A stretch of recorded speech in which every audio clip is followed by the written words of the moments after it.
नमस्कार, मैं हेमंत और आप पॉलिटिक्स देख रहे हैं। आयोग के अध्यक्ष के अंडर काम करने वाला पेपर लीक कराता है और अध्यक्ष इस्तीफा देकर पुरानी नौकरी पर चली जाती है। निचले स्तर के बाबू लोग फंसते हैं और नुकसान सिर्फ बच्चों का होता है। यूपीएचईएससी के अध्यक्ष रही कीर्ति पांडे, इनके होते हुए पेपर लीक हुआ। जिसने लीक किया महबूब अली इनके अंडर काम करता था, लेकिन कीर्ति पांडे पर कोई कार्रवाई नहीं हुई। आजकल लोगों की शादियां नहीं हो रही हैं, जिनकी हो गई उनकी शादियां टूट रही हैं। दिल्ली इलाहाबाद में लोग पढ़ पढ़ कर बूढ़े हो रहे हैं, लेकिन उनके पास नौकरी नहीं है, जेब में पैसा नहीं है। कंधे पर बैग टांगकर लाइब्रेरी से मैथ्स के चक्कर काट रहे हैं। सरकारी नौकरी की तैयारी हर वो स्टूडेंट तो करता ही करता है जिसके परिवार के पास बीटेक कराने के पैसे नहीं थे, या लोअर मिडिल क्लास और किसान परिवार तो बीएससी और बीए ही करता है। अब बीएससी बीए करने वालों को आखिर कौन सा कॉर्पोरेट अपने यहाँ काम पे रखेगा? ऐसे बच्चे तैयारी करते हैं सरकारी नौकरी की। ऐसे बच्चों की तादाद बहुत अधिक है, जाकर देखिए यूपी, बिहार और दिल्ली में। यूपी की एक असिस्टेंट प्रोफेसर की भर्ती 2022 में आई थी और आज 2026 चल रहा है, लेकिन भर्ती कोर्ट में अटकी हुई है। जनता धार्मिक सम्मेलनों में व्यस्त है, उसे खबर ही नहीं सरकारें उसका कितना नुकसान कर रही हैं। यूपी असिस्टेंट प्रोफेसर एडवर्टीजमेंट 51 पर इलाहाबाद हाईकोर्ट ने फैसला दिया है कि पूरा पेपर कैंसिल नहीं होगा, यानी कुल 33 सब्जेक्ट्स में से 5 सब्जेक्ट्स का पेपर फिर से कराने का फैसला दिया है, जबकि बाकी बचे 28 सब्जेक्ट्स के पेपर नहीं कराए जाएं, ऐसा निर्देश आयोग को दिया गया है। और अगर पेपर कराए गए तो उनकी ओएमआर चेक नहीं होगी। पूरी कहानी बताता हूं। जुलाई 2022 की बात है। असिस्टेंट प्रोफेसर की भर्ती के लिए एडवर्टीजमेंट 51 रिलीज किया जाता है। नवंबर में यूपीएचईएससी का अस्तित्व खत्म कर दिया जाता है। एक नया आयोग बनाया जाता है, यूपीईएससी। इसकी पहली अध्यक्ष बनाई जाती हैं प्रोफेसर कीर्ति पांडे। फॉर्म भरने के 2.5 साल बाद आयोग तारीखों का ऐलान करता है। 16-17 अप्रैल के इस दिन परीक्षा करवाई जाएगी। अगले दिन 18 अप्रैल को खबर फैलती है कि पेपर लीक हो गया है। आरोप लगते हैं महबूब अली पर। वो महबूब अली जो आयोग में ही कंप्यूटर ऑपरेटर के रूप में काम करता था और कीर्ति पांडे के अधीन काम करता था। महबूब अली लिखित परीक्षा का प्रश्न पत्र तैयार करने वाले गोपनीय विभाग में शामिल था। पेपर लीक होने के आरोप लगे तो उन्हें इस्तीफा देना पड़ गया। किन्हें? कीर्ति पांडे को। प्रोटेस्ट हुए, वो कैंडिडेट्स प्रदर्शन करने उतरे जिनका पेपर अच्छा हुआ था, जिन्हें सिलेक्ट होने की उम्मीद थी। हमने कुछ कैंडिडेट से बात की। बातचीत में उन्होंने कहा कि पेपर रद्द इसलिए नहीं किया जा रहा क्योंकि पेपर लीक हुआ है, बल्कि इसलिए किया जा रहा है क्योंकि अच्छे से लीक नहीं हो पाया है। बात सुनने में थोड़ी उटपटांग लगती है, लेकिन समझिए। कैंडिडेट्स का कहना है कि प्रयागराज और लखनऊ में एक गिरोह है जिसे पेपर लीक गिरोह कहा जाता है। ये वो लोग हैं जो किसी भी परीक्षा को लीक करवाकर ही उसे पास कर पाते हैं। पढ़ाई लिखाई और मेहनत करना इनके बस की है नहीं। ये गिरोह इतना ताकतवर है कि जो चाहे भर्ती कैंसिल करवा सकता है, पेपर जो भी चाहे वो लीक करवा सकता है। उनका कहना था कि इस पेपर में दरअसल हुआ यूं कि पेपर लीक तो हुआ, लेकिन असली वाला नहीं हो सका। सिलसिलेवार तरीके से समझते हैं। ये आपकी स्क्रीन पर आपको एफआईआर दिखाई दे रही है। इस एफआईआर में और तमाम मीडिया रिपोर्ट्स में ये लिखा है कि पेपर लीक कराने वाले मास्टरमाइंड थे महबूब अली, बैजनाथ पाल। इन्हें पुलिस ने लखनऊ के एक वेब सिनेमा हॉल के पीछे 2 लोगों से लड़ते झगड़ते पकड़ा था। बाद में पता चला ये सुनील और कपिल नाम के 2 बंदों से लड़ रहे थे। सुनील और कपिल का कहना था कि हमारे 12 लाख रुपए वापस करो, क्योंकि जो पेपर तुमने हमें दिया था वो उसके प्रश्न पत्र असली पेपर से मैच ही नहीं खा रहे थे। आपने हमारे साथ धोखा किया है। एफआईआर के मुताबिक आरोपियों ने कबूल किया कि उसने पेपर आउट कराने की कोशिश की, लेकिन पेपर आउट हो नहीं सका। अब ये टाइमलाइन देखिए। 16-17 अप्रैल को पेपर होता है, 18 को गिरफ्तारी हो जाती है, 30 मई को चार्जशीट दाखिल की जाती है। पूरी चार्जशीट आपके सामने है, आप वीडियो पॉज करके पढ़ सकते हैं। कहीं भी ये नहीं लिखा होता है कि पेपर लीक किया गया था। विपिन यादव को आरोपी बनाया जाता है। इसमें लिखा है कि विपिन यादव के पास से 41 कैंडिडेट्स के एडमिट कार्ड्स मिले, कुछ एक के फर्जी आधार कार्ड भी मिले और 1 लाख कैश मिला।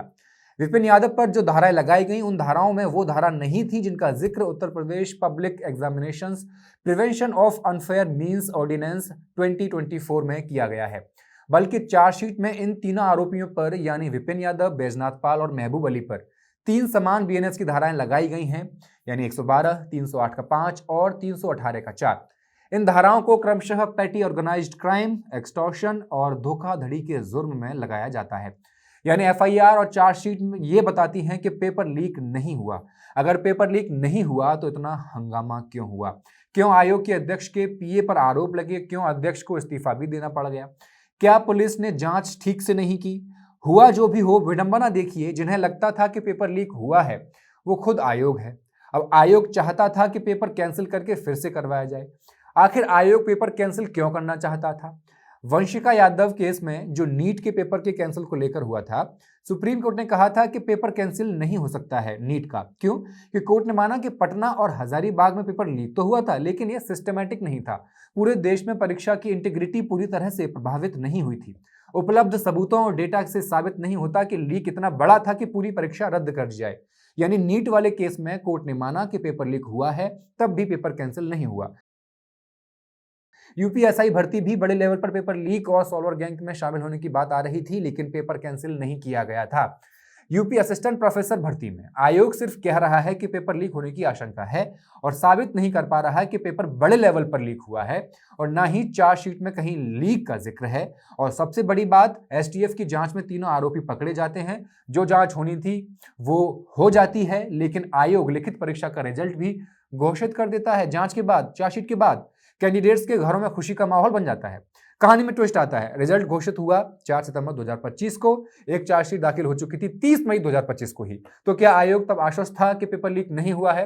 रिजल्ट घोषित कर देते हैं, और रिजल्ट देने के बाद 7 जनवरी 2026 को आयोग पेपर कैंसिल भी कर देता है। क्यों? पेपर कैंसिल करना था तो रिजल्ट क्यों दिया? क्यों आयोग चाहता था कि फिर से पेपर हो? दरअसल इन्वेस्टिगेटिंग ऑफिसर थे एक, उन्होंने 29 दिसंबर को यानी कैंसिलेशन से ठीक 8 दिन पहले डिप्टी एसपी को एक रिपोर्ट सौंपी, जिसमें 20 कैंडिडेट्स के नाम थे जिनका कनेक्शन पेपर लीक से बता दिया। ये सब चार्जशीट दाखिल करने के बाद हो रहा है। सवाल यह है कि एसटीएफ ने अपनी जांच पूरी की और चार्जशीट भी दाखिल कर दी, तब इन 20 लोगों के नाम क्यों सामने नहीं आ पाए? क्या कोई सबूत पाए गए थे कि इन 19 या 20 लोगों ने पेपर लीक किया है, या सिर्फ आभास रहा कि भाई किया होगा? इस रिपोर्ट का नतीजा यह हुआ कि आयोग ने परीक्षा कैंसिल कर दी। 20 जनवरी 2026 को आयोग ने 18 अप्रैल 2026 नई तारीख परीक्षा कराने की चुन ली।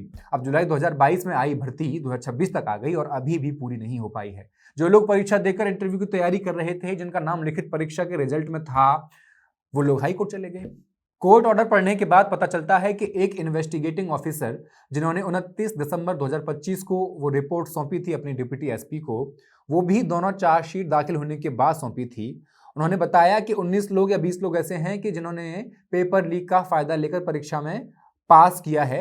अब ये सब कोर्ट में चल रहा था। जब कोर्ट में ये सब चल रहा था तो उत्तर प्रदेश सरकार की तरफ से कोर्ट में 15 अप्रैल 2026 को एफिडेविट देकर कहा गया कि ये रही लिस्ट उन 20 लोगों की जिन्होंने कथित रूप से पेपर लीक से फायदा लिया और पास हुए हैं, उनका नाम रिजल्ट में शामिल है। इनमें से 18 लोगों के नाम, पता, नंबर सब कुछ उस एफिडेविट में लिखे हुए थे। कोर्ट में Vanshika Yadav versus union of India वाले केस का हवाला देते हुए कहा गया कि जो टेंटेड हैं, जो दोषी हैं, और जो अनटेंटेड हैं यानी कि जो दोषी नहीं है, निर्दोष हैं, उन कैंडिडेट्स को आप अलग कर सकते हैं, सेग्रीगेट कर सकते हैं। सरकार की तरफ से एफिडेविट में दलील दी गई कि जिन कैंडिडेट्स के नाम हमने दिए हैं, जिन्होंने पेपर लीक किया, उन्होंने पूरी चयन प्रक्रिया दूषित कर दी है, इसलिए पूरी परीक्षा कैंसिल कर दी हमने।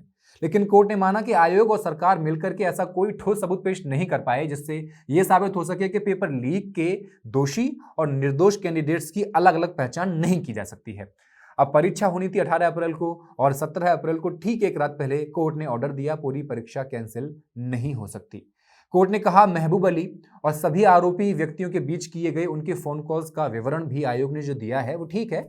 आयोग ने यह तथ्य ध्यान में रखा है कि इंटरव्यू के लिए जो 18 शॉर्ट लिस्टेड उम्मीदवार हैं वो उर्दू के हैं, हिंदी के हैं, भूगोल के हैं, समाजशास्त्र के हैं, जीव विज्ञान के हैं, तो इनकी लिखित परीक्षा में उपस्थित हुए थे वो। अतः हमारे विचार में आयोग के हाथों में जो सामग्री आई है उसे बाहरी या अप्रासंगिक नहीं कहा जा सकता है, वो इरेलेवेंट नहीं है। लेकिन व्यापक पेपर लीक के आरोप के संदर्भ में जो टेलीफोनिक संचारों के माध्यम से हुआ था, यह स्वीकार करना होगा कि आयोग के पास प्रासंगिक सामग्री है जिससे उसकी यह संतुष्टि हो सकती है कि उन 18 उम्मीदवारों के अपने अपने विषय में पेपर लीक हुआ था।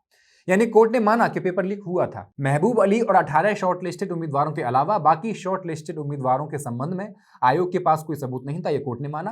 यानी 33 सब्जेक्ट्स का पेपर था, जिनमें से 5 सब्जेक्ट ऐसे थे जिनमें धांधली होने की, पेपर लीक होने की बात साबित होती है, लेकिन बचे 28 सब्जेक्ट्स जिनमें कोई धांधली होने के सबूत नहीं है आयोग के पास, न पुलिस के पास, तो उनका पेपर क्यों कैंसिल किया जाए, कोर्ट ये कह रहा था। कोर्ट ने यह भी कहा कि अगले दिन परीक्षा है, इसलिए कैंडिडेट्स अपने अपने घरों से निकलकर सेंटर्स की तरफ पहुंच रहे होंगे। अब 33 सब्जेक्ट्स में से परीक्षा केवल 5 सब्जेक्ट्स की होनी चाहिए थी, लेकिन क्योंकि कैंडिडेट्स पहुंच गए हैं, इसलिए अगर सारे सब्जेक्ट्स की परीक्षा ली भी जाती है तो कॉपी चेक सिर्फ यानी कि OMR चेक सिर्फ उन 5 सब्जेक्ट्स की होनी चाहिए जिनमें 18 कैंडिडेट पेपर लीक के बाद पकड़े गए हैं। बाकी के जो 28 सब्जेक्ट्स हैं उनकी कॉपी नहीं जांच की जाएंगी, उनका रिजल्ट वही रहेगा जो पिछला रिजल्ट आ चुका है।